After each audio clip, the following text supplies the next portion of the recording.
Hello everyone, welcome to my YouTube channel and welcome to another simple tutorial video. And today in this video I'm going to show you how you can find out the Wi-Fi password that is connected to your PC, and this is applicable for your Windows 10, 7 and also for 11. So without any delay, let's start our video.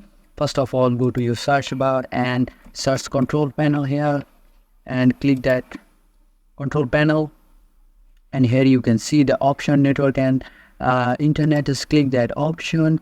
Here you can find this option. Just click the network to connect, view network status and in task.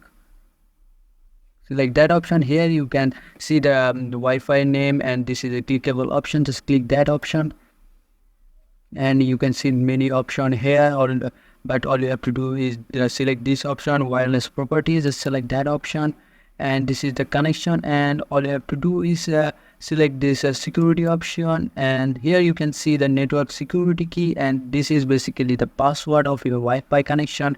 To be able to see it, just click this bar show characters. Just click here, and here is the Wi-Fi password that we are looking for, and in this way you can find your password pretty easily. And this is a video, and I hope this video helps you in any way, and feel free to subscribe it if it does, and I will see you guys on next one.